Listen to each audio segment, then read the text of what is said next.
Word comes to your mind when you hear the following words: weapon, Destruction, victory, realization of self, leadership,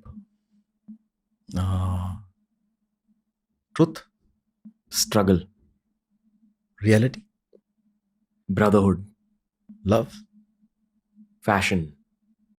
special forces. Nowadays. War, War.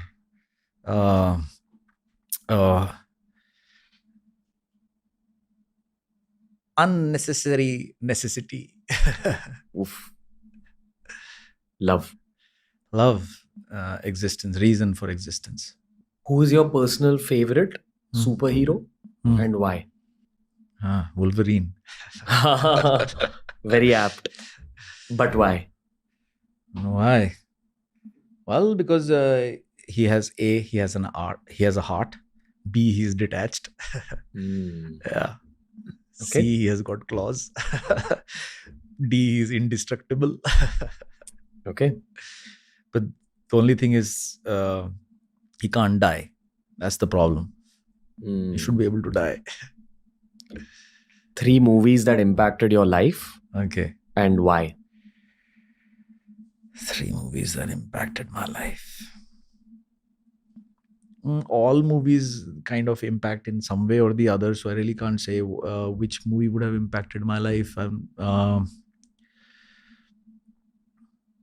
I can tell you the books that have impacted my life. Sure. Yeah. So, Autobiography of a Yogi. So that's the first, like a spiritual book that I read, the first and the last. I tried to read many spiritual books after that, but just I would read the index and get it.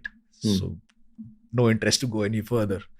But Autobiography of a Yogi is what I read end to end without stopping. That's one book. And I didn't realize at that point of time that what impact what it's going to have. I just read it and I understood that whatever this person has written has happened. He's experienced his life like this. He's not lying or making it up. It is what this person has experienced. And if this person has experienced that, then life is very, very different from what we perceive it to be. So I read it, but I, at that point of time, didn't realize what it's done to me. Maybe much later, slowly, when I reflected back, that was probably an initiation. All the experiences and that reading that book kind of, led to something higher. So that was one book. The other book that made an impact was Papillon. So Papillon is about it's a true story about this guy who escaped from prison, I think 9 times or something like that.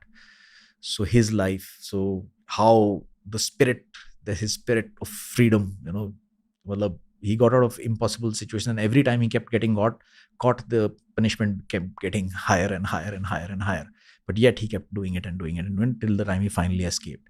So Papillon was the second one.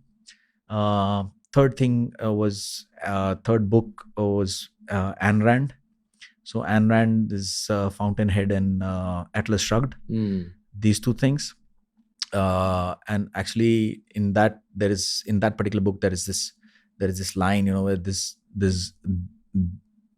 the central character, so to speak, he's a nobody, and he looks at the world and he sees how things are, and he gets whatever happens to him and this that, and he just says it out one day that I'll stop the turning of this world, so that thing. And then his story, how it goes, that's the third book I would strongly recommend.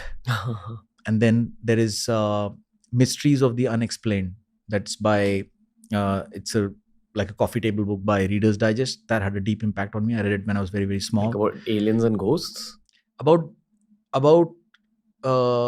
what is existing in our world which cannot be explained or not being explained by science. Okay. So there are anomalies in our world which don't fit the matrix. They are like glitches in the matrix, if you may say.